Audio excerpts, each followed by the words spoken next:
Halo Sobat Langit Musik, apa kabarnya? Semoga dalam keadaan baik-baik aja terus ya. Dan gue mau ngucapin selamat hari Selasa. Dan kalau udah hari Selasa itu artinya lagi-lagi kita ketemu di program Jebol Julitin Sepak Bola. Yang gak kerasa udah masuk di episode ke-11. Dan ketemu lagi dan lagi sama gue Rizal Palevi di episode Jebol di kali ini. Dan gue pengen nyapa dulu ke Sobat Langit Musik semua yang pasti suasananya gue harap moodnya lagi happy-happy semua ya. Apalagi di pekan ini tuh akan ada hari liburnya. Jadi kayaknya pekan ini gak akan terlalu terasa berat-berat banget ya. Karena bakal ngerasanya cepet banget berlalunya. Gue sih ngerasanya gitu. Karena kalau udah ada hari yang libur tuh rasanya kayak gak berasa aja gitu hari. Tapi gak tahu deh buat temen-temen di media atau di mana mungkin tiap hari rasanya sama aja kalau ngejar konten-konten juga. Tapi gue mau bilang aja semangat terus, jaga semangat terus, dan jaga kesehatan jangan lupa. So, di pertemuan Jebol kali ini gue akan banyak banget pembahasan dari mulai pembahasan sepak bola nasional, sepak bola dari luar, dari belahan dunia Eropa. Dan itu karena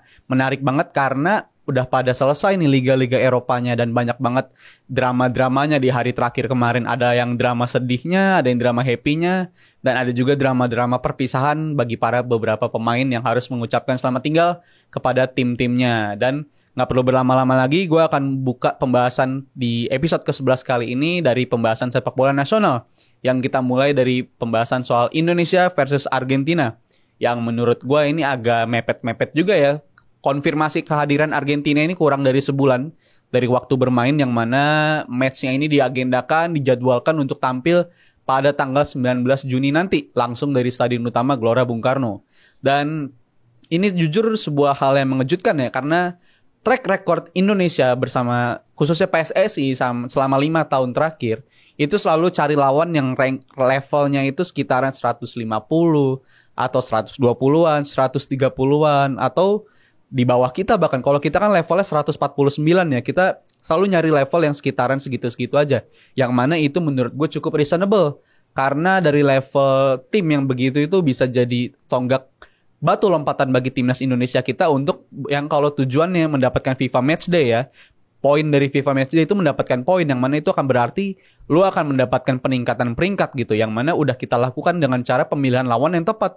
Contohnya lawan Curaçao, abis itu lawan negara-negara yang kemarin-kemarin juga tim baru datang juga Burundi. Itu kan juga lawan-lawan yang menurut gue tepat gitu. Tepat sasaran, tepat pilihannya, dan juga untuk perkembangan pemain tuh efeknya bagus. Yang mana juga ini efeknya baru kerasa di kita sekarang nih. Kita menang atau seri dari hasil pertandingan tersebut. Alhasil kita dapat angin segar, timnas Indonesia kita tembus peringkat 150 besar. Dalam artian yang kali ini walaupun 150 besarnya literally 2 terbawah ya, 149 gitu dari ranking. Tapi kan ada peningkatan. Dan setelah lawan Burundi, lawan Curaçao itu kita mendapatkan hasil positif, mulai nih ada desakan dari fans maupun dari manajer timnas itu sendiri untuk bisa dapat lawan yang sekiranya 100 besar lah, untuk bisa menguji kemampuan timnas kita itu udah sejauh apa bersama skuad asuhan Sinteyong ini. Dan ternyata nggak tanggung-tanggung ini didatengin. 100 besar sih 100 besar, tapi ternyata peringkat satunya langsung yang didatengin, yaitu Argentina. Yes, benar, ini tim peringkat 1 dunia. Baru aja mereka juara Piala Dunia di bulan Desember lalu di Piala Dunia Qatar. Dan langsung di bulan Juni ini akan berhadapan dengan Indonesia. Gak kebayang gue gimana bisa ini project mega sebesar ini bisa dihadirkan oleh Indonesia ya. Sebuah pencapaian juga, prestasi juga, kita bisa meyakinkan Argentina sang juara dunia untuk hadir di sini. Dan bahkan pemain-pemain yang dibawa oleh Argentina tersebut banyak banget nama-nama besar, bahkan ikonik lah dari Argentina. Walaupun ada beberapa nama pemain macam Lautaro, habis itu ada Dybala yang kemungkinan kayaknya nggak datang nih karena tim mereka kebetulan masih berjuang di klub. Karena di klubnya udah, mungkin tadi gue pembukaan udah bilang beberapa liga Eropa udah mulai libur, tapi untuk timnya si Lautaro Martinez itu Inter, Dybala itu Roma, habis itu Alvarez itu dari City, mungkin mereka agak terganggu karena timnya masih harus berjuang di liga-liga Eropa ya, macam UEFA Champions League dan juga Europa League. Jadi mereka itu waktunya mepet banget karena kalau dari finalnya tersebut akan dilaksanakan di 10 Juni untuk final Liga Champions, dan untuk final Eropanya minggu ini juga di awal Juni. Dan kalau gue bilang untuk persiapan tanggal 19 Juni itu kayak terlalu mepet deh, karena tim pemain-pemain ini pun juga butuh istirahat gitu. Beda sama teman-teman yang lain yang udah pada libur duluan mulai dari akhir pekan kemarin. Tapi untuk beberapa pemain ini kan masih harus persiapan sampai 2 minggu ke depan. Dan apabila mereka harus dipaksakan juga untuk datang ke Indonesia, itu rasanya berat dan rasanya para pemain itu juga punya hak untuk bisa menolak gitu lah. Walaupun tawaran timnas itu sifatnya harusnya bisa lu terima lah, karena itu prestis juga. Dan apalagi dukungan timnas Argentina dari publik Indonesia itu sangat masif. Jadi seharusnya baik itu Argentina maupun timnas kita sendiri harus memanfaatkan momentum ini untuk bisa menampilkan performa terbaik mereka. Dan kalau dari segi pemain, yang paling mengejutkan tentunya adalah Lionel Messi yang udah dikonfirmasi hadir di pertandingan lawan Indonesia nanti, karena namanya ada dalam list nama-nama pemain yang dipanggil oleh Scaloni untuk melakoni laga-laga di Tour Asia nanti bagi Argentina. Dan ini jelas angin segar banget bagi timnas Indonesia karena bisa dapat pengalaman berharga dari sang juara dunia. Dan kalau ngomongin dari skuad Argentina, gue rasa ya nama-nama besar tetap ada. Yang menarik adalah dari pemilihan skuad timnas Indonesia. Dan ini pemilihan nama yang ada yang mengejutkan. Mengejutkannya ada yang kenapa dia dipanggil dan ada juga yang kenapa dia nggak dipanggil gitu. Dalam artian ada nama-nama baru juga dari skuad timnas Indonesia kali ini, yang mana ini ada beberapa nama. Gue izin sembari baca juga ya untuk nama-nama barunya ini, karena barunya ini bukan karena dia pemain lokal atau gimana, tapi pemain yang baru aja dinaturalisasi, atau dia sebelumnya warga negara lain tapi dapat naturalisasi dan menjadi warga negara Indonesia. Di antaranya ada Ivar Jenner dan juga Rafael Struijk. Gue nggak tahu mereka ini profil gimana, tapi yang gue tahu mereka umurnya masih belum tua-tua banget lah, dan masih muda, dalam artian ini pemain yang bisa dipersiapkan untuk jangka panjang bagi skuadnya Sinteyong. Dan juga dalam 1 bulan terakhir gue ngeliat ada beberapa perkembangan dari, bahkan ada bantuan juga dari level kementerian untuk bisa merekrut pemain Eropa atau pemain-pemain dari benua dunia lainnya yang mana punya darah Indonesia, dan itu bisa dimanfaatkan untuk bisa merayu mereka agar bisa mau membela jadi warga negara Indonesia gitu. Jadinya yang untung timnas kita karena bisa dibela sama pemain-pemain yang aktif di kancah sepak bola internasional dan mau berseragam Indonesia. Itu sebuah pencapaian bagus banget kalau kita bisa gitu. Tapi yang bisa gue kritisi adalah dari kebijakan naturalisasi ini. Oke lah kalau untuk sepak bola timnas senior, mungkin efeknya akan terasa berdampak bagus. Tapi jangan sampai naturalisasi ini sampai ke level-level kelompok usia umur juga gitu. Kelompok umur maksudnya under 23, under 20, under 18, under 16. Ya kenapa kita harus membuang-buang waktu, membuang-buang tenaga untuk cari pemain yang mana kalau kita pikir-pikir pemain-pemain timnas Indonesia sendiri, pemain lokal itu berlimpah untuk level kelompok usia umur begitu. Buat apa kita nyari-nyari dari luar? Emangnya kita udah kehabisan SDM apa untuk bisa mengorbitkan banyak pemain muda lagi? Karena masih banyak yang bisa diharapkan gitu. Apabila kitanya juga serius untuk bisa mengelola, bisa juga membina pemain-pemain muda ini agar bisa dapat tempat yang layak gitu untuk main dan juga dapat liga yang kompetitif gitu. Dan gue bilang efeknya cukup bagus kok. Contohnya tim Indonesia yang berhasil mendapatkan emas di SEA Games kemarin ya, ada beberapa nama macam Ramadan Sananta, Rizky Ridho, habis itu Arhan, dan juga pemain-pemain lainnya. Ini contoh-contoh pemain muda yang dibina secara benar dan juga main di level usia yang muda yang kompetitif dan juga liganya kompetitif. Contoh paling bagus adalah Sananta.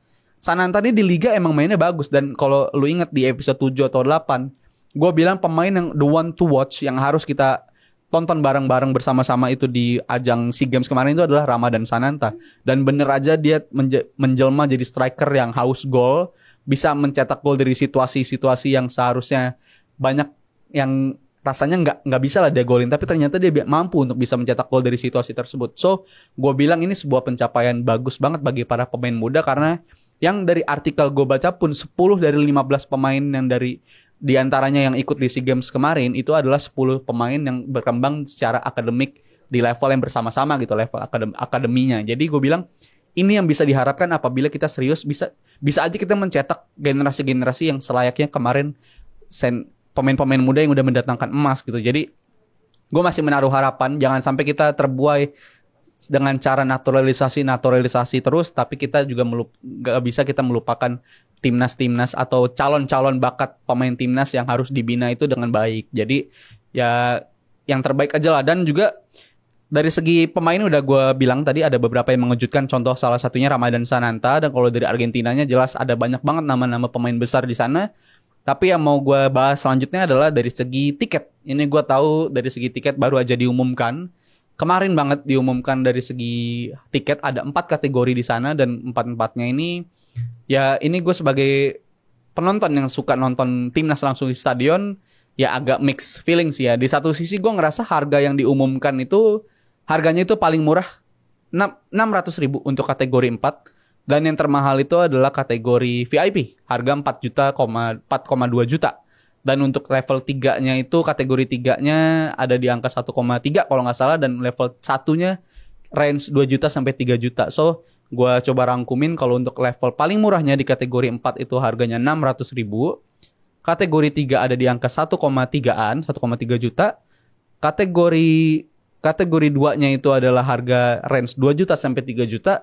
Dan kategori 1 atau VIP itu adalah dengan harga 4,2 juta. So, siap-siapin aja tabungan kalian. Gue tahu ini 1 bulan yang sangat berat bagi kita semua. Karena baru aja kita rasanya masih fresh banget soal war tiket konser beberapa hari lalu. Dan sekarang dipersiapkan untuk war tiket Timnas Indonesia versus Timnas Argentina. Yang mana ini pasti akan menguras kantong kalian lah. Tapi persiapkan aja karena masih ada waktu untuk nabung. Mungkin sampai akhir pekan karena tiket akan dijual per tanggal 5 Juni. So persiapkan diri kalian dan kalian tahu kan harus apa kalau war ticket itu harus persiapkan internet yang cepat dan juga persiapin apalah itu device yang kuat dan segala macam. Dan gue doain semoga kita semua bisa nonton Lionel Messi di GBK nanti. So sekian aja dari pembahasan dari Argentinanya. Sekarang gue mau bahas mungkin throwback ya. Throwback tim-tim yang pernah datang ke Indonesia. Yang mana ini menurut gue udah cukup lama juga kita nggak kedatangan tim-tim yang levelnya level internasional gitu. Contohnya seperti Argentina ini, karena kita udah lama nggak ketemu tim-tim gini. Tapi kalau dari throwback pengalaman pribadi gue nonton mungkin terakhir Indonesia itu bisa mendatangkan tim luar itu Islandia ya. Kalau yang levelnya pernah level Piala Dunia lah. Tahun 2018 itu Islandia pernah datang dan gue nonton. Dan itu Islandianya sebenarnya skuadnya nggak bagus-bagus banget. Tapi dia dapat perhatian dari publik dunia itu gara-gara dia pencapaiannya di Euro 2016 yang mana itu pencapaian yang luar biasa banget. Mereka berhasil nyingkirin Inggris di Euro 2016 tersebut dan juga ya tapi ternyata itu overachievement ya. Tapi itu menarik banget karena kisahnya kisah ala-ala tim kecil underdog yang bisa berjuang sampai melampaui ekspektasi banyak orang lah. Dan kita mendatangkan dia di peresmian GBK setelah renovasi di tahun 2018. Dan itu salah satu pertandingan yang memorable buat gue karena itu benar-benar Timnas Indonesia lawan Timnas Islandia itu sebagai peresmian juga stadion GBK istilahnya new face lah, wajah baru dari GBK. Tapi itu nggak terlalu, bukan yang levelnya wow banget kan Islandia. Kalau yang wow sih terakhir menurut gue 2013, tepat 10 tahun yang lalu di mana itu gue nontonnya sampai bingung gue milih nonton yang mana. Tapi karena gue fans Liverpool ya jelas gue nontonnya Liverpool waktu itu. Tepatnya di bulan Juli 2013. Mungkin ini periode emas bagi timnas Indonesia kita, bagi publik Indonesia, khususnya supporter nasional kita karena bisa kedatangan 4 tim dalam kurun waktu 1 bulan.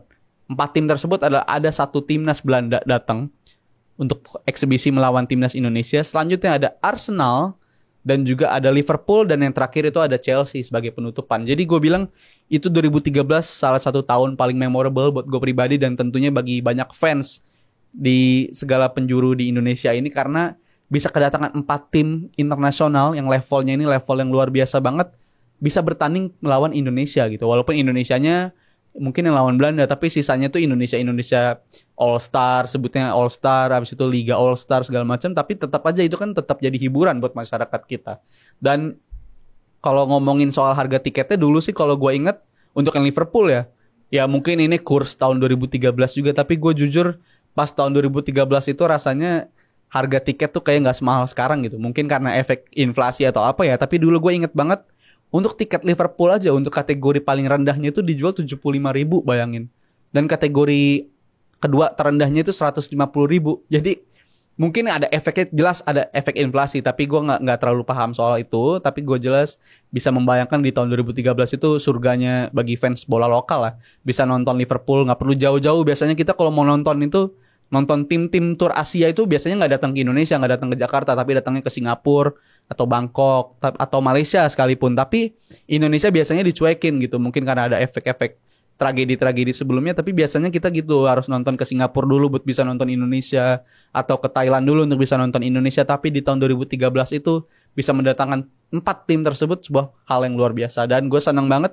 Semoga tahun ini bisa jadi pembukaan bagi tim-tim lain agar bisa atau mau untuk bertanding lawan timnas Indonesia kita yang sedang berjuang bisa mengangkat level di peringkat dunia ini. Dan Kalau dari match-match yang tadi udah gue sebutin, baik dan Belanda itu yang gue inget banget matchnya itu menang Belanda 3-0. Yang mana itu sebuah match yang seru karena kita berhasil menyulitkan timnas Belanda. Sejujurnya kita bikin Belanda itu frustasi mungkin di babak pertama lewat penampilan cemerlang dari Kurnia Mega, sang kiper yang tampil gemilang banget pada malam itu. Dan Kurnia Mega tampilnya konsisten di itu walaupun kita kalahnya ada beberapa, kalahnya juga kalah telak juga. Tapi tetap mencuri perhatian Kurnia Mega penampilannya di 2013 itu. Dan setelahnya, tadi Belanda 3-0. Kita kalah 3-0 dari Belanda. Match selanjutnya lawan Arsenal itu kita juga kalah dengan skor 7-0. Ya 7-0 ini banyak pemain bintang juga yang main, yang dibawa sama Arsenal di pertandingan lawan Indonesia. Ada Olivier Giroud, ada Lukas Podolski, dan juga ada Alex Oxlade-Chamberlain. Di situ ada kipernya juga Szczęsny sekalipun. Ya itu sebuah hiburan juga. Dan lawan Liverpool ini hasil yang paling mendingan sebenarnya bagi Indonesia. Karena Indonesia hanya kalah dengan skor 2-0. Dan itu sebuah hal yang seru juga untuk ditonton. Karena Liverpool juga full tim.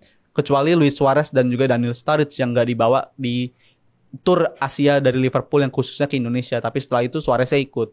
Tapi apesnya itu Suarez gak sempet tanding untuk di Indonesia. Jadi ya itu salah satu hasil yang paling positif di antara rentetan hasil yang lainnya. Dan yang terakhir penutupan lawan Chelsea. Gue agak lupa inget skornya, tapi yang jelas 6-0 atau 7-0 juga untuk Chelsea. Jadi itu sebuah skor yang ya skor besar juga, kita kalahnya telak juga. Tapi hiburan lah, intinya hiburan. Dan kalau untuk harga tiket ya cukup beragam juga. Waktu itu sempat nggak ada komplain lah, karena tiketnya dijual dari harga level yang cukup bisa di-reach sama kelompok masyarakat. Dan kalau untuk Argentina ini, gue balik lagi ke Argentina ya. Ini ada kritikan dari beberapa fanbase Indonesia yang mengatakan 600.000 untuk harga terendah itu kemahalan. Seharusnya bisa dipertimbangin lagi lah untuk harganya. Tapi kalau gue bilang jujur, gue pribadi, untuk standar harga tiket Argentina lawan Indonesia, dengan standar pemain yang udah dibawa sama mereka, dan juga standar timnas Argentina itu sendiri, dengan status juara dunia, gue bilang ini worth it banget. So, jadi gue rasa, gue sih menantikan dan gue akan war tiket pastinya untuk pertandingan Argentina lawan Indonesia tanggal 19 Juni nanti. Jangan lupa 19 Juni timnas Indonesia lawan Argentina, dan penjualan tiketnya dimulai pada tanggal 5 Juni nanti. Jadi kita nantikan bersama-sama, dan minggu depan mungkin akan kita obrolin soal gue dapat tiket apa enggak. Jadi stay tune untuk minggu depan soal Argentina Indonesia ini, soal war tiketnya. So kita pindah dari bola nasional, kita beralih ke sepak bola Eropa, yang mana sudah pada memainkan pertandingan penutupnya di pertandingan-pertandingan liga tersebut. Dan yang paling pertama yang ingin gue bahas, tentunya yang paling menyita perhatian di deadline day kemarin ya, di deadline hari terakhir perebutan gelar, karena tim di liga ini belum ada juaranya dan masih belum bisa ditentukan peringkat 1 atau yang peringkat 2 yang juara, karena ada dari Bundesliga, yaitu ada Borussia Dortmund dan juga Bayern Munchen. Yang kalau gue bilang selalu kalau dari liga ini semua akan Bayern Munchen pada waktunya. Karena ini tim udah juara berturut-turut 10 tahun terakhir. Dan kalau gue rasa tim ini belum ada saingannya lah. Tapi ternyata pada hari Minggu kemarin itu kelihatannya kayaknya dominasi Munchen akan terputus nih. Rentetan juara Munchen akan terputus pada hari Minggu kemarin. Hari Sabtu. Tepatnya di hari Sabtu di kita ya. Dan itu gue bilang seharusnya nggak seperti itu finalnya. Karena, dan gue coba remind lagi, yang juara akhirnya Munchen. Padahal sebelum pertandingan, itu startnya Dortmund unggul poin dengan status peringkat 1. Total poinnya 70 poin. Dan peringkat 2-nya itu Munchen 68 poin. So, sebenarnya tugasnya sangat mudah gitu bagi Dortmund. Lu hanya butuh menang, main selayaknya lu main biasanya. Main sebiasanya itu maksudnya yang bisa membawa lu ke peringkat 1 ini kan pasti permainan yang terbaik lu dong.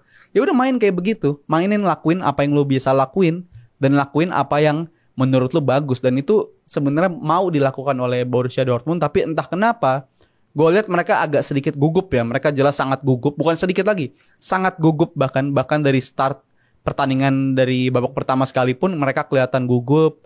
Apalagi mungkin ada faktor mereka dengar dari sautan-sautan fans kalau Munchen unggul dari lawannya. Di Munchen main tandang dan mereka unggul cepat lawan-lawannya itu, si Köln kalau nggak salah ya. Dan kalau si Dortmund ini malah justru ketinggalan. Dan itu gue ngebayangin situasi di stadion tersebut yang tadinya berasal dari sukacita, itu berubah jadi rasa panik yang gue lihat. Karena fansnya juga mulai tahu apa yang sedang mereka rasakan, dan para pemain juga makin tertekan gitu. Para pemain ini kelihatan banget panik. Tapi sebenarnya mereka bisa mengatasi itu dengan cara mereka sempat mainnya oke, bisa ngerespon setelah ketertinggalan itu, setelah ketinggalan 1-0 bisa ngerespon. Dan terbukti mereka dapat penalti gitu. Tapi sayangnya apesnya ini ya, gue bilang ini awal apesnya Dortmund ini udah dimulai dari babak pertama lah, mulai dari kehilangan ini ya, dari sebelum match juga udah kehilangan Bellingham. Habis itu start gamenya sangat buruk, gugup banget, sangat-sangat grogi. Habis itu dapat penaltinya miss, dan ditambah setelah penalti miss, selang beberapa menit datanglah gol kedua dari Mainz, yaitu gol yang sangat mudah, sangat soft kalau gue bilang, cuma bola simple crossing dan pemainnya ini hampir nggak ada gangguan sama sekali, bisa nyundul. Dan seharusnya kipernya juga gue bilang bisa melakukan lebih dari itulah, karena ini kipernya juga oke, sebenarnya penampilannya musim ini bagus, tapi beberapa kali melakukan error nggak penting yang mana ini mengakibatkan mereka hilang poin di laga-laga krusial. Dan ngomongin soal laga-laga krusial, rasanya nggak adil apabila kita katakan Dortmund ini kalah berkat hasil di pertandingan penutup ini doang. Kita juga harus ngeliat kenapa sih mereka bisa di level begini dan kenapa bisa berakhir menjadi malapetaka. Kalau gue bilang malapetaka Dortmund ini udah mereka ciptakan dari paruh musim pertama gitu, karena yang gue ingat mereka itu hilang poin, yang poin-poin ini seharusnya calculated win lah, yang seharusnya bisa mereka menangkan. Contohnya lawan Bochum, lawan Schalke, lawan Stuttgart. Ini adalah tim-tim yang menghuni papan bawah, tim-tim yang berjuang di zona degradasi. Oke, fine. Tim degradasi itu biasanya fighting spiritnya jauh lebih tinggi karena mereka berusaha untuk survive. Tapi ada beberapa momen juga di mana seharusnya Dortmund bisa menang mudah lawan tim itu karena main mereka cukup bagus. Tapi ya itu, mereka lack of mentality mungkin karena udah 10 tahun nggak juara. Ya pasti ada yang salah dengan tim tersebut dari segi mentalitas. Dan juga selain dari laga-laga krusial di mana mereka kehilangan poin, dan juga ada beberapa pemain yang performanya terlalu naik turun lah kalau gue bilang. Dan mungkin orang akan bertanya-tanya, sebenarnya line up yang diturunkan lawan Mainz kemarin udah tepat belum sih? Ya gue rasa udah tepat gitu. Itu taktik pemilihan pemain yang selalu mereka lakukan dalam beberapa pekan terakhir, dan terbukti hasilnya positif. Jadi buat apa lu ngubah taktik? Ini kan pertanyaan yang muncul karena istilahnya what if doang kan. Karena udah kejadian aja kita bertanya kayak gitu. Tapi gue rasa ini adalah winning teamnya Dortmund yang udah mereka tunjukin dari beberapa pekan terakhir sampai akhirnya mereka bisa menghuni di puncak klasemen tersebut. Dan itu yang berusaha mereka lakukan di pekan terakhir. Tapi nyatanya keberuntungan gak ada di tangan mereka. Jadi mereka lagi-lagi hilang. Tapi gue gak terlalu ikatan emosional gue ke Dortmund mungkin ada karena faktor Jurgen Klopp, pelatih Liverpool ini mantannya dari Dortmund. Tapi kalau untuk ikatan emosional, gue pengen banget mereka juara, gue pengen banget gue nggak ngerasa hal itu gitu. Karena gue bilang ya ini yang lu dapatkan, ini mereka layak gitu ikut kayak begini. Nggak bisa finish sebagai tim yang terbaik di liganya. Kenapa gue bilang mereka layak? Gue nggak suka sama transfer bisnis atau bisnis modelnya dari Dortmund ini ya, karena gue lihat mereka ini lebih ke arah tim yang mementingkan profit gitu. Ya betul, sepak bola zaman sekarang itu udah industri banget, udah model bisnis banget, dikelolanya secara keuntungan bisnis. Tapi gue nggak ngerasa lu nggak boleh kehilangan ambisi lu untuk meraih juara gitu. Lu tetap harus ngincer juara, dan itu nggak dilakuin sama si Dortmund ini. Kenapa lu nggak bisa berambisi lebih gitu, mengharapkan lebih untuk bisa menjadi juara? Dan itu terbukti selama 10 tahun terakhir. Gue bilang ini salah satu tim yang bisa menghasilkan revenue atau keuntungan dari penjualan pemain paling besar. Karena mereka selalu bisa ngejual pemain itu dengan angka yang fantastis. Contohnya Dembele dibeli sama Barcelona itu harganya 100 juta lebih ya. 100 juta pounds lebih. Habis itu ada Bellingham yang calon-calon bakal cabut juga dengan harga 100 juta pounds dari rumor yang berkembang. Dan juga mereka sebenarnya bisa ngebangun tim sejak ada Haaland. Tapi ya lagi-lagi Haalandnya cuma bertahan 1 atau 2 musim, habis itu dilepas. Dengan segi keuntungan profit yang luar biasa bagi gue Dortmund ini. Tapi itu yang gue pantau, mereka ini nggak punya ambisi untuk bisa meraih lebih gitu di liganya. Dan gue nggak heran kenapa pesaing terdekatnya atau pesaing terkuatnya yaitu si Munchen bisa selalu ada di dominasi, ada di puncak klasemen terus, dan juga bisa juara selama 10 tahun berturut-turut. Ya ini bener-bener liga yang nggak ada ambisinya gitu untuk menyaingi Munchen. Bukan karena nggak ada ambisi levelnya mainnya jelek ya. Gue nggak bilang pesaing-pesaingnya Munchen ini mainnya jelek, karena mainnya jujur sangat menghibur tim-tim di Bundesliga itu sebenarnya, karena selalu ada garansi gol lah setiap pekannya. Itu lu bisa tonton dan itu selalu ada gol biasanya. Tapi kalau untuk segi para tim ini, Munchen ini juga gue bilang agak-agak kampret juga ya si Munchen, karena mereka ini selalu bisa menggoda pemain-pemain yang sedang bagus di rivalnya untuk bisa bergabung ke tim mereka gitu. Ini udah berlangsung bertahun-tahun mereka ngelakuinnya, contohnya bahkan ke Dortmund itu sendiri. Dortmund pemainnya lagi ngetop, misalnya Lewandowski, Mario Götze, Mats Hummels itu bisa dirayu sama Munchen dan akhirnya memilih untuk pindah ke Munchen. Dan juga nggak cuma dari Dortmund, contohnya dari tim-tim lain juga, Hoffenheim ada Wagner, Sandro Wagner, habis itu dari tim lain ada Lars Stindl, dan juga dari Leipzig sekalipun bisa Sabitzer bisa dipindahkan ke sana, Emil Forsberg bisa pindah ke sana. Jadi gue ngeliat ini tim di pesaing-pesaing ini punya daya ambisi yang serius untuk bisa menyaingi Munchen, karena Munchen selalu nemuin cara untuk bisa merayu pemain-pemain dari rivalnya tersebut untuk bergabung ke mereka, dan gue rasa ini hal yang sangat mengganggu lah. Tapi ya kongres buat mereka udah bisa jadi juara. Dan kalau yang mau gue bahas mungkin terakhir dari soal Munchennya, soal pemecatan dari CEO klub yaitu Oliver Kahn dan juga direktur teknik klub ini yaitu Salihamidzic. Yang keduanya sama-sama bisa dikatakan legend ya, walaupun si Salihamidzic levelnya nggak terlalu ini banget dari pas dia masih jadi pemain. Tapi kalau untuk Oliver Kahn jelas dia legend, salah satu kiper paling ikonik juga sepanjang sejarah timnas, dalam sepanjang sejarah Munchen. Dan mereka berdua didepak tepat setelah mereka merayakan juara di Bundesliga. So, gue bilang ini sebuah hal yang langkah yang benar mereka ambil, karena kedua orang ini gue bilang bertanggung jawab atas kekisruhan yang ditimbulkan di Bayern Munchen musim ini. Ya contohnya kekisruhan dari segi pemilihan pelatih yang sempat kisruh ya, mecat Nagelsmann menjelang akhir musim.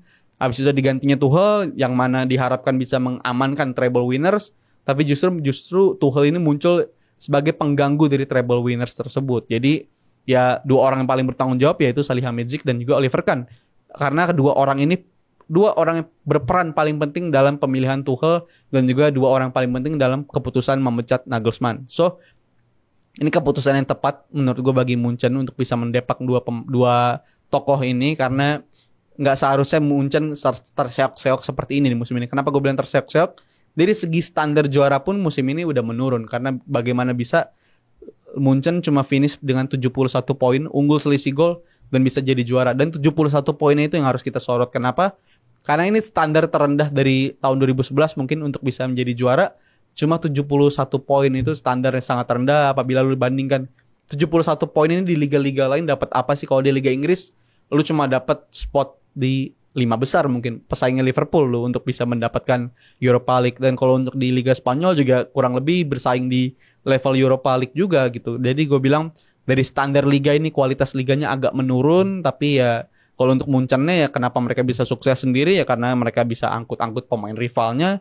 Dan juga pemain level yang bisa didatangkan oleh mereka emang standar levelnya tinggi juga. Dan mereka juga dirumorkan kepada beberapa pemain yang sedang lagi on perform ya. Contohnya si Declan Rice yang udah dihubungi sama Thomas Tuchel dan juga Harry Kane yang masuk dalam radar pembelian Bayern Munchen. So kita nantikan aja untuk transfer policy dari Munchen ini selanjutnya gebrakan apa yang akan mereka timbulkan setelah perombakan dari segi manajemen klub ini. So kita pindah aja dari bahas Bundesliga, kita bergeser ke pembahasan soal liga-liga lain, diantaranya yaitu ada liga. Kita bisa mulai dari mana dulu ya? Mungkin dari Premier League dulu. Premier League sebelum akhirnya nanti gue tutup dengan season review. Kalau untuk Premier League sendiri ya gue bilang akhir yang anti klimaks bagi Premier League, bagi semua fans Premier League, khususnya bagi para fans yang mau ngelihat deadline day atau title race ini ditentukan sampai hari terakhir gitu. Dan itu nggak terjadi karena City udah bisa segel gelar semenjak pekan ke-36 ya. Mereka ini cepet banget ngeraih gelarnya. Nggak cepet banget sih. Beberapa musim sebelumnya bisa lebih cepat, dan tapi kalau musim ini mungkin karena standar gue mengharapkan bakal kayak musim lalu gitu, sampai 20 menit terakhir pertandingan kita belum tahu juaranya siapa. Tapi kalau untuk musim ini kan nggak terjadi kayak gitu. Dan juga City juga udah narik kakinya dari pedal gas mungkin, karena di Premier League udah nggak berarti bagi mereka. Yang mereka pantau ya jelas target treble winners tersebut. Tapi kalau dari segi City-nya sendiri, apakah mereka sebagus itu untuk bisa meraih juara di musim ini? Gue bilang bagus sih bagus, tapi nggak sebagus biasanya gitu ya. Mungkin ini opini yang menurut gue agak pasti banyak yang nggak setuju juga. Kenapa gue bilang begitu? Karena City musim ini diakui juga sama Pep Guardiola, kondisi tim ini sedang kondisi yang terburuk dalam beberapa tahun terakhir, khususnya di bulan Januari dan Februari, di mana waktu itu Pep Guardiola juga sampai akhirnya mengadakan meeting darurat dengan seluruh pemain-pemainnya gitu. Dan juga diperburuk dengan kondisi ada pemain yang dikatakan oleh Guardiola ini toksik sifatnya. Ya kalau gue bisa tebak ya udah pasti, bukan tebak lagi 100%, gue bilang Cancelo. Dimana Cancelo ini ya ada attitude problem yang gak disukain sama Guardiola. dan dia akhirnya di Depak gitu. Dan ini sejalan dan gue yakin ini bener adanya kalau di bulan Januari dan Februari kondisi klub ini sedang kondisi klub yang nggak bagus, karena setelah mereka jadi juara, Pep Guardiola juga mengatakan kalau ditanya apa yang bisa menyebabkan mereka turning point mereka musim ini setelah mengalami beberapa match yang buruk, dia bilang dia menyadari pentingnya memiliki fullback, wingback dan juga maupun center back yang solid. Dan itu gue rasa itu ada sindiran kepada fullback City di musim-musim sebelumnya ya, yaitu Cancelo dan juga Zinchenko. Mungkin mereka ini bagus dari segi ofensif, tapi dari segi defensif mereka jelas bisa keserang. Jadi bukan bisa keserang sih pasti, tapi bisa diekspos lah kelemahannya, baik itu Cancelo maupun si Zinchenko. Jadi gue rasa itu ada bener juga Guardiola bisa mengatakan demikian, karena setelah mereka melakukan perubahan dari segi fullback, itu mereka hasilnya bagus banget. Dan juga fullbacknya juga fullback hybrid ya, dalam katakan hybrid ini mereka sebenarnya bukan fullback murni, tapi banyak dicoba center back murni sekalipun dicoba jadi fullback dan bisa menjalankan tugasnya.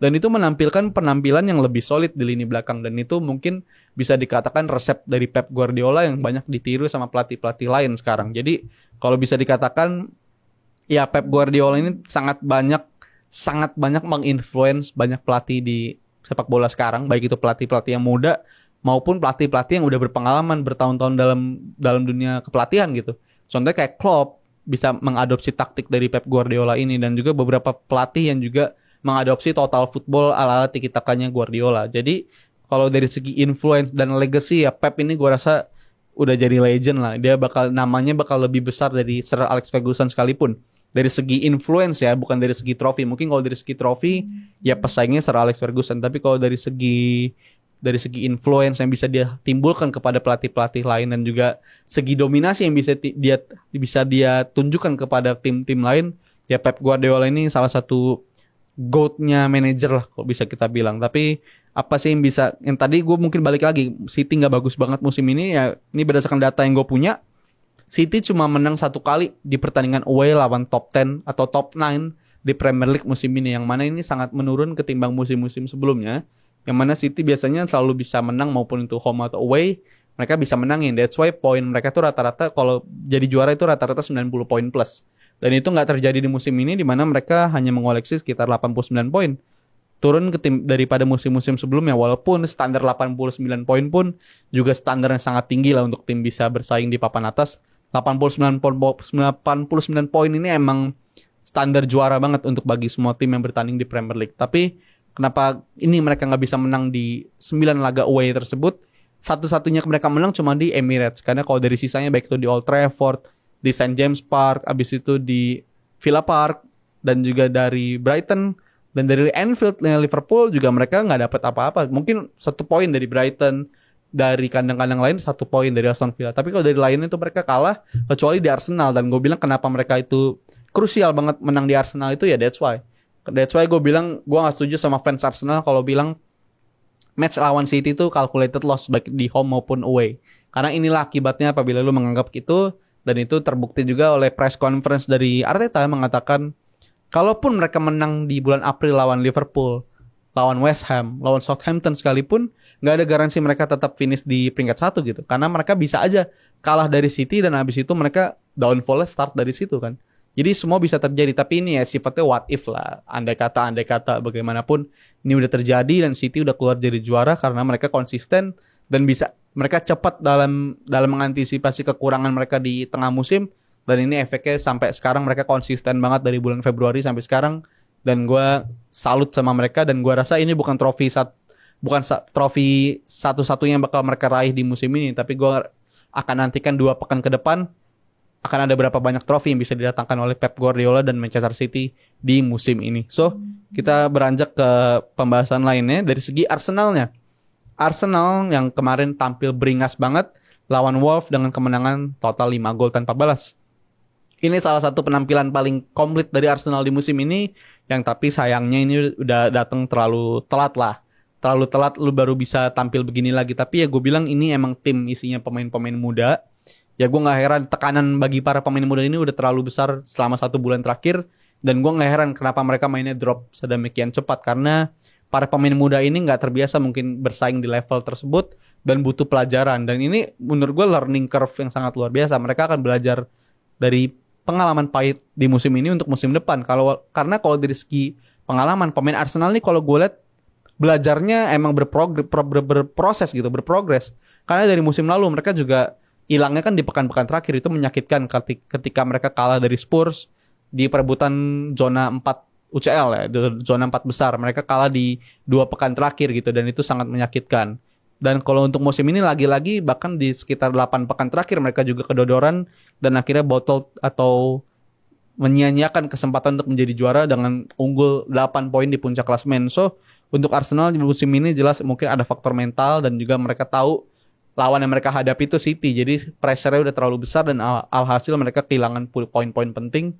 Tapi kalau gue bilang poin mana yang paling penting yang mereka kehilangan dan itu mengakibatkan mereka nggak juara, yaitu home match lawan City dan juga away match lawan City di Etihad.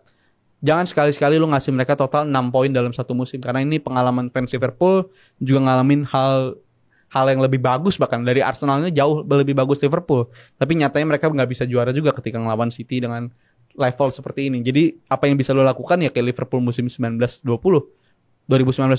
yaitu menangin semua match. Jangan ada istilah calculated loss.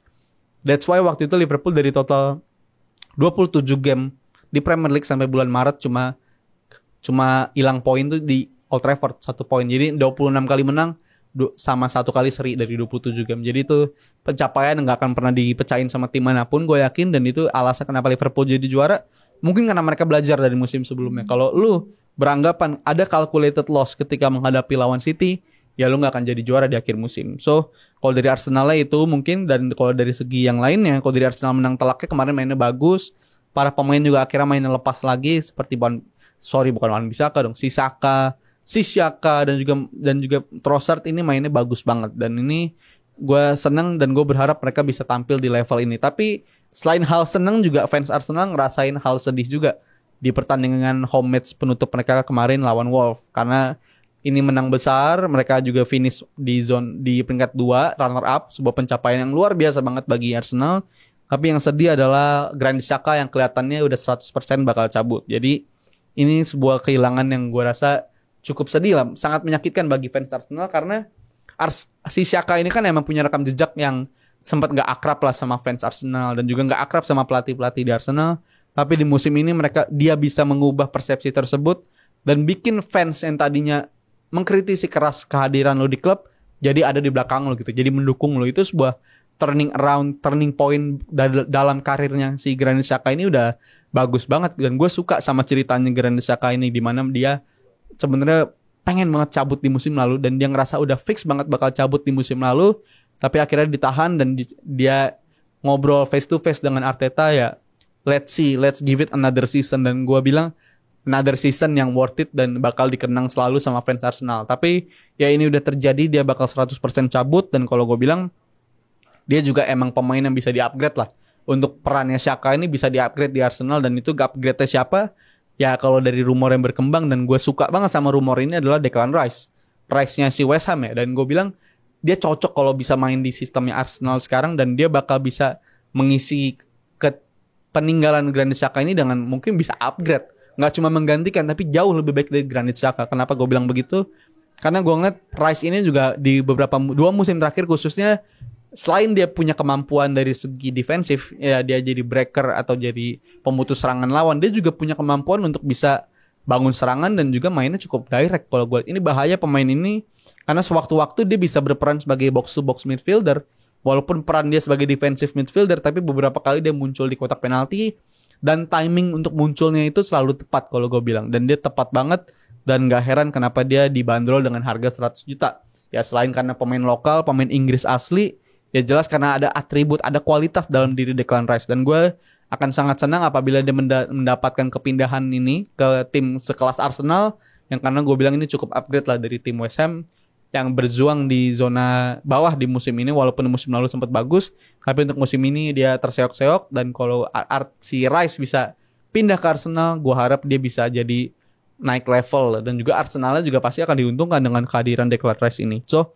untuk Arsenal mungkin kalau ada yang bisa didatangkan Declan Rice, dan pemain lain dari segi posisi lain mungkin yang paling diharapkan oleh fans Arsenal atau yang agak mixed feeling juga. Gue yakin nggak cuma dari pandit-pandit doang yang berdebat soal ini, tapi dari fans Arsenal sekalipun, sesama fans Arsenal juga bisa berdebat dari segi perlukah mereka datengin striker murni atau perlunya cuma sama si Jesus dan Nketiah aja udah cocok. Dan kalau gue bilang, kalau dari segi level permainan, Jesus atau Nketiah juga gue bilang cukup gitu.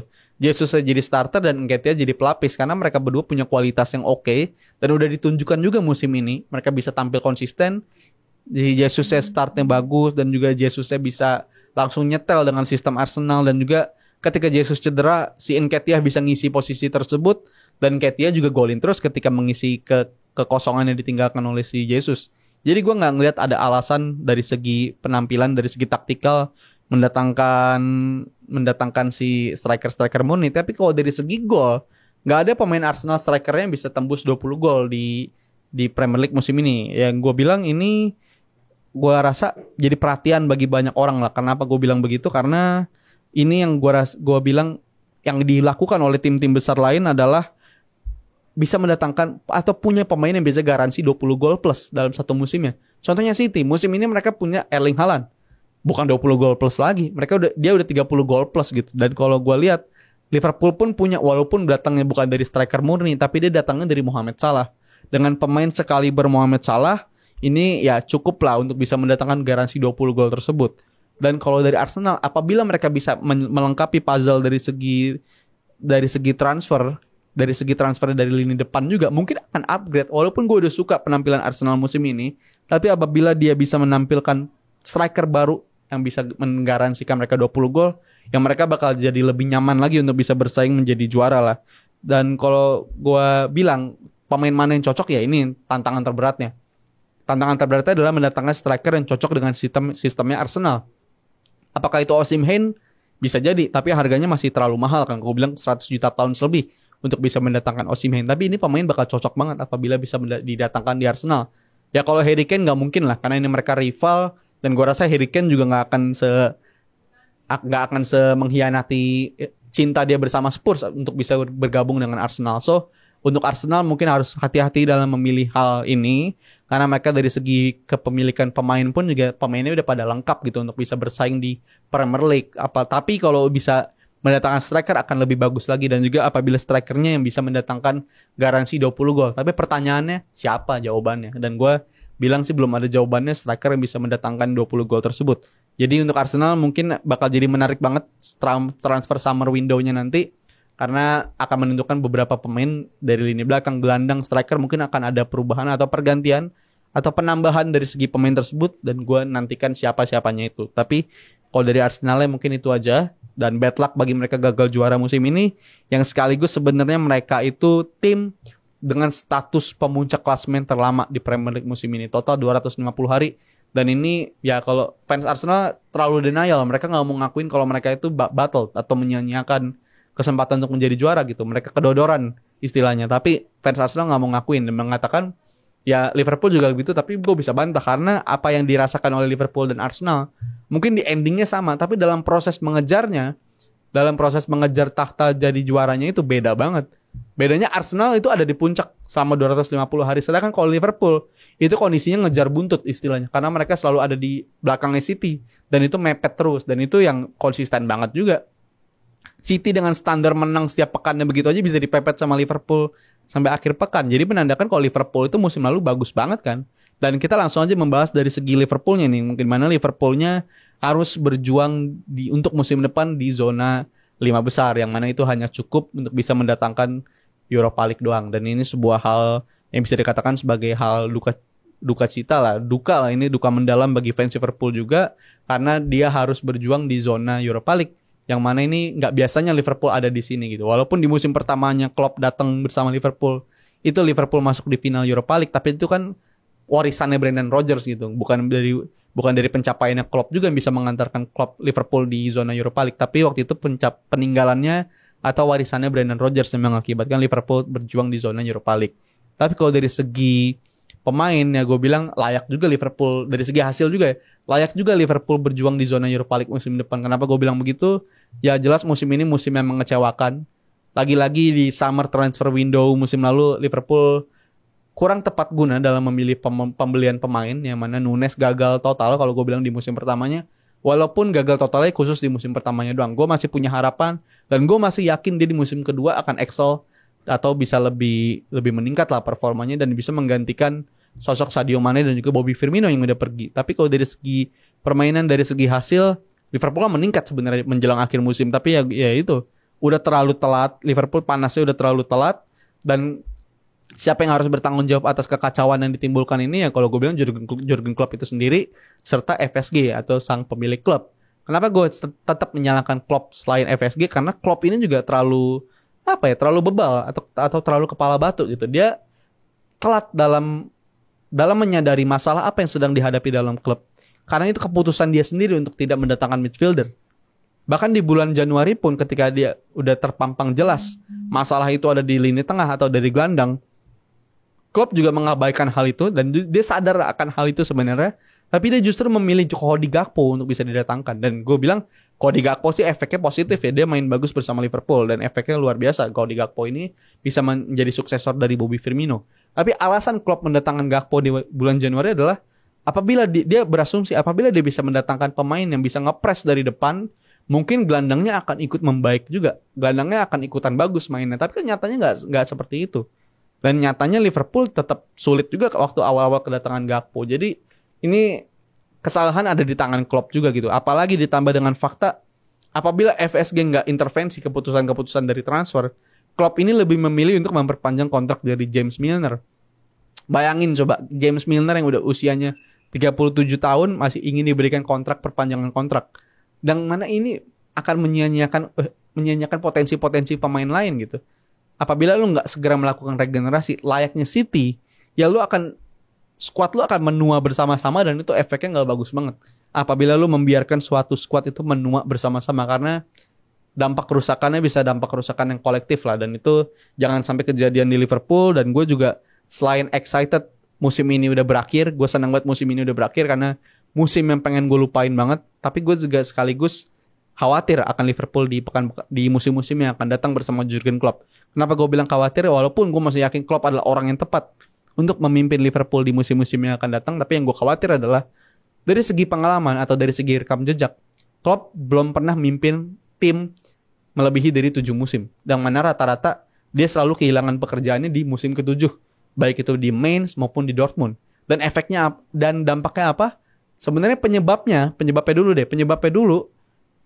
adalah mereka skuadnya itu dibiarkan menua bersama-sama, baik itu dari Mainz maupun di Dortmund.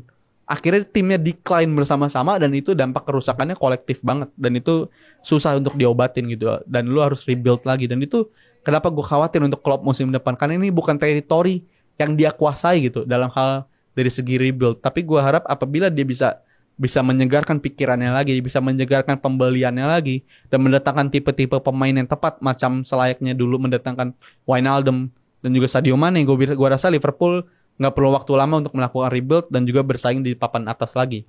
Tapi ya itu khawatirnya gue jelas dari segi itu. Tapi kalau dari Kloppnya sendiri, ya gue yakin dia masih jadi orang yang tepat. Tapi kalau dari Liverpoolnya, ya jelas harus ada perubahan dari lini tengah, dan beberapa pemain juga udah dirumorkan untuk bergabung. Ada McAllister yang paling advance, mungkin yang paling dirumorkan paling kencang nih si McAllister.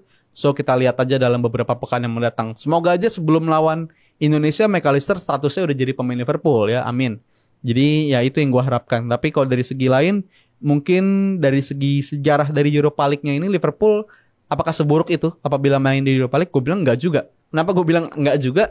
Karena eventually dalam sejarahnya Liverpool, sebutin deh legend-legend Liverpool yang ikonik, yang paling kesini atau yang paling jauh-jauh sekalipun. Contohnya gue sebutin yang paling dari kesini dulu ya, Luis Suarez, Fernando Torres, Steven Gerrard, Alonso. Habis itu ada si Robbie Fowler, Michael Owen, Barnes sekalipun. Itu mereka adalah tipe-tipe pemain yang ikonik, pemain-pemain yang ibaratnya ikon Liverpool, tapi mereka juga pernah main di Europa League kok. Mereka pernah berjuang bersama-sama di Europa League dan jadi juara. Jadi ini bukan hal yang aib banget bagi Liverpool, karena emang semua legendnya sekalipun yang sampai sekarang masih tetap dikenang tuh legend-legendnya juga pernah berjuang di Europa League dan jadi juara. Jadi ini bukan hal yang tabu atau hal yang aib banget, tapi justru gue anggap ini dari segi positifnya adalah Jurgen Klopp bisa memanfaatkan ini untuk melengkapi trofi kabinetnya dia. Dan apabila dia bisa mendatangkannya, jadi lengkap udah tuh. Lengkap semua trofi yang bisa didatangkan oleh Liverpool udah bisa didatangin bersama Jurgen Klopp. Jadi itu ibaratnya dia bakal namatin sepak bola apabila dia bisa jadi juara di Europa League musim depan. Dan kalau ngomongin soal Premier League-nya, dari balik lagi ke Premier League-nya, tadi Liverpool gue singgung dikit soal Europa League-nya.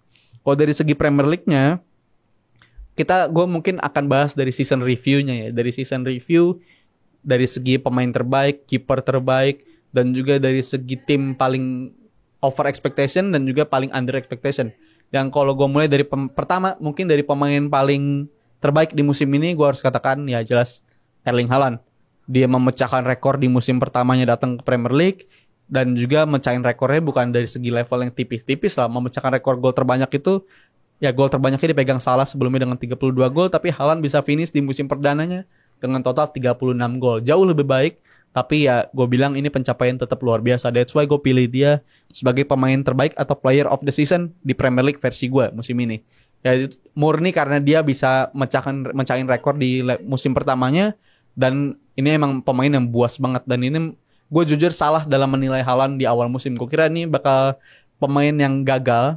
Bahkan gue lebih berekspektasi kepada Darwin Núñez waktu itu. Tapi gue salah total. Dan gue gak malu untuk mengakui hal itu. Karena ya Haaland ini emang melampaui level pemain atau striker-striker di usianya dan juga di levelnya lah. Ini pemain on another level. Tapi kalau dari segi pemain bagus juga, dari segi terbaik ya, kalau dari segi terbaiknya, Harry Kane juga gue bilang gak kalah baik ya dari Haaland. Bahkan gue bilang hanya dengan finish di bawah Haaland dengan total 6 gol kalahnya, dia Harry Kane 30 gol total musim ini. Bersama tim Spurs yang mainnya seburuk ini di musim ini tetap sebuah hal yang luar biasa banget dari Harry Kane. Tapi gue tetap kalau harus pilih salah satu ya Erling Haaland untuk pemain terbaik. Tapi siapa yang gue bakal pilih? Apabila tim gue ini dapat wildcard untuk milih Haaland atau Kane dalam tim gue jelas pilih Kane. Karena dia tiap musim garansi 20 gol plus. Itu striker yang dibutuhin sama tim manapun. Dan siapapun tim yang bakal dapetin dia ya bakal jackpot banget lah untuk bisa datengin si Harry Kane ini di musim panas nanti. Dan kalau tadi udah dari player of the season, dan gue sekarang bakal ke goalkeeper of the season. Yang menurut gue goalkeeper of the season Alisson. Walaupun dari segi clean sheet masih kalah dari De Gea, tapi kalau Alisson ini, alasan gue pilih Alisson adalah kalau nggak ada Alisson, Liverpool penampilannya bakal jauh lebih buruk dari ini. Finishnya bakal jauh lebih buruk dari peringkat 5. Jadi gue cukup beralasan dalam milih Alisson, dan gue yakin dia kiper terbaik di musim ini. Karena bahkan bayanginnya Liverpool dengan standar yang sangat buruk yang musim ini, dia tetap bisa mendatangkan 14 clean sheet. Itu udah pencapaian luar biasa banget bagi Alisson Becker ini. That's why gue pilih dia sebagai kiper terbaik untuk Premier League musim ini versi gue. Dan untuk tim paling mengecewakan atau di bawah ekspektasi gue adalah ya Chelsea lah. Chelsea dengan pembelian mega transfernya, memecahkan rekor transfer 100 juta 2 kali, yaitu di Enzo dan Mudryk. Abis itu pembelian lainnya yang total menghabiskan dana 600 juta. Ya ini sebuah pencapaian yang buruk banget musim ini. Bahkan musim yang nggak ada bagus-bagusnya lah. Nggak ada hal positif yang bisa diingat dari Chelsea musim ini. Karena ada 4 pelatih dalam satu musim. Pemainnya kebanyakan terlalu gemuk skuadnya, dan akhirnya kegagalan kolektif yang that's why gue bilang Chelsea tim paling mengecewakan musim ini. Karena standar mereka musim lalu, bahkan 2 musim lalu pun mereka masih jadi juara UCL. Dan musim lalu masih dapat 2 final di domestik. Jadi Chelsea tim paling mengecewakan di Premier League musim ini versi gue. Kalau tim paling melampaui ekspektasi, ya jelas menurut gue adalah Newcastle. Ya mungkin gue tergoda untuk bilang Arsenal juga, tapi gue bilang Newcastle. Karena gue gak nyangka dalam progres sesingkat ini mereka bisa ada di zona 4 besar UCL. Tadinya gue yakin mereka akan dapat UCL, tapi itu dapat di musim 2024-25 atau 2006 sekalipun. Tapi nyatanya mereka bisa akselerasi begitu cepat, dan mereka dapat finish di peringkat 4 besar musim ini. Udah pencapaian yang sangat luar biasa bagi Newcastle, dan gue sangat menantikan pencapaian apa yang bisa mereka pecahkan dengan dukungan uang sebesar yang dimiliki oleh Newcastle. So gak kerasa udah hampir 1 jam gue menemani kalian semua, mulai dari diskusi bola nasional, dari pembahasan Indonesia dan Argentina, habis itu pembahasan Bundesliga, dan juga pembahasan dari segi Premier League.